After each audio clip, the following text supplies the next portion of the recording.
Chosen ones, you are about to meet someone the whole world wants, but this person only wants you. You are not here by accident, and if you feel stirring inside you right now, do not ignore it, because something powerful is unfolding in your life. At this very moment, I am speak directly to you. What if the most magnetic, most desired person in the room, the one everyone is chasing? Everyone is watching.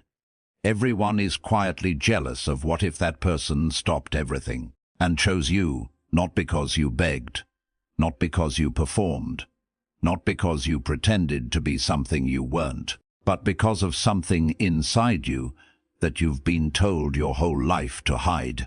Stay with me, because what I'm about to tell you is going to change the way you see yourself and the way you understand love forever. You've spent years giving pieces of yourself to people who never really saw you.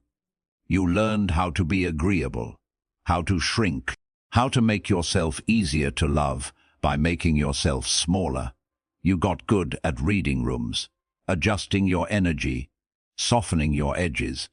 Also anyone, would choose to stay. And the exhausting truth, it worked. For a while, people stayed. But they stayed for the performance, not for you. Deep down, you've always felt it, this quiet ache that says, if they really knew me, all of me, they'd leave. So you kept the real version of yourself locked in a room no one was allowed to enter. But here's what nobody told you. Somewhere out there, there is a person who has been searching their whole life for exactly what's behind that locked door. 1. The world wants what's loud. Your person wants what's real. We live in a world that rewards performance.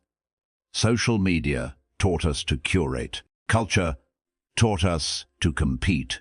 And somewhere along the way, you started believing that the most desirable version of yourself was the edited version, the highlight reel. The witty caption, the outfit chosen carefully, the laugh that sounds just right. But the person coming into your life, they're not impressed by the show. They've seen the show. They've dated the show. They've been burned by the show. What they're hungry for, what they've been quietly starving for, is someone who takes off the costume and says, this is what I actually look like. This is what I actually feel.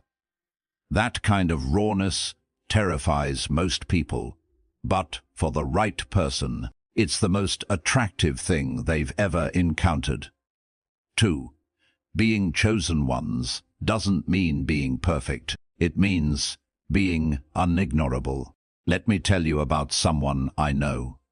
She was never the loudest in the room, never the most conventionally beautiful. She'd gone through loss, through heartbreak, through the kind of seasons that leave marks on your soul.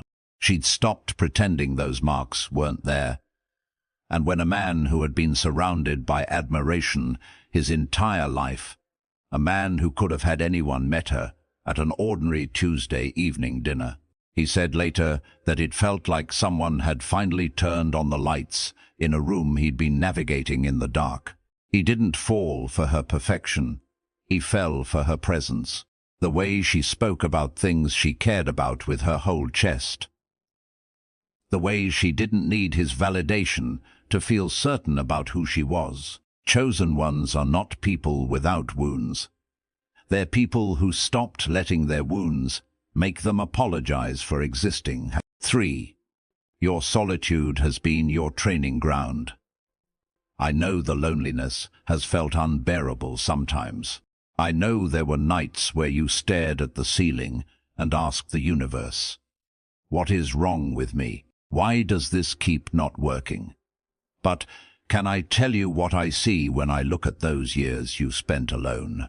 I see someone who learned themselves, someone who developed taste, values, depth, not because life was easy, but because you sat with yourself long enough to figure out who you actually were when no one was watching. That is rare. Most people run from silence. They fill it with noise, with distractions, with bodies that don't belong in their beds, with conversations that go nowhere. They never sit still long enough to become someone worth knowing. You did the work, even when no one gave you credit for it. Even when it looked like falling behind. You were becoming four. The person coming into your life has been doing the same work. Here's something that will shift everything for you. The connection you're about to experience isn't going to feel like chasing. It isn't going to feel like convincing. It isn't going to feel like that anxious, stomach-dropping uncertainty of wondering where you stand. It's going to feel like exhaling after holding your breath for years, because the person walking toward you right now has also been doing the inner work. They've also had their season of heartbreak, of choosing wrong, of learning the difference between attraction and compatibility, between chemistry and real connection. They've graduated from needing someone to complete them, and so have you. Two whole people choosing each other. That's not a fairy tale. That's the only version of love that actually lasts. 5. Why the whole world wants this person, and why they'll want only you. Now here's the part that might be hard to believe, so I need you to really hear it. The person coming into your life is going to be someone others have noticed. Someone who walks into spaces and shifts the energy. Someone who has been pursued, admired, wanted, maybe even someone who has had to guard themselves from people who only wanted access to their light without being willing to offer any of their own. And that person is going to look across a room or a conversation or a quiet ordinary moment and feel something they've never quite felt before. Not just attraction, recognition. Like meeting someone from a home they've never physically been to, but always somehow remembered. And they're going to choose you. Not despite who you are, because of who you are. Every part of it. The depth, the quiet strength, the way you love without needing to make it a performance. The whole world can want someone, but when that someone wants you specifically, that's not luck, that's alignment. 6. Stop performing. Start existing.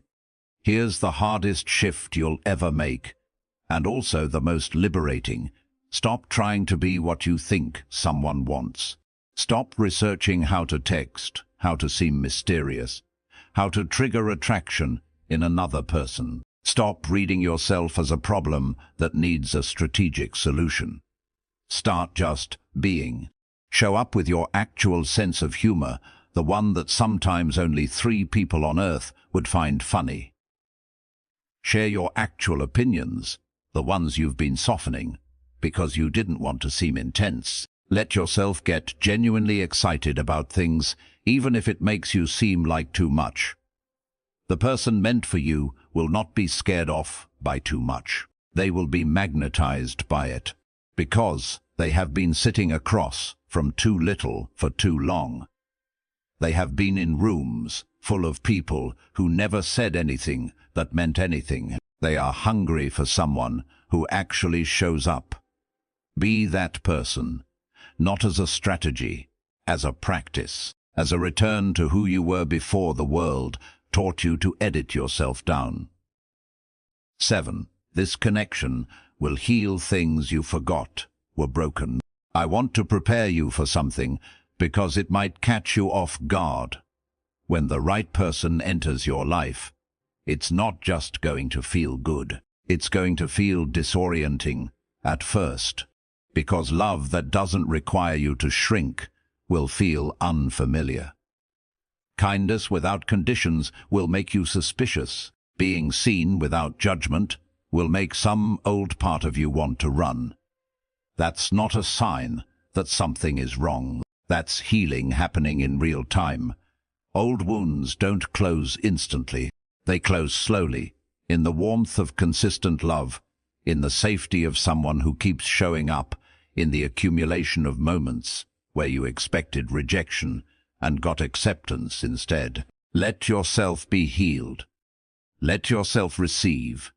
Let yourself believe that you deserve gentleness, not because you've finally done enough to earn it, but because you always did. 8.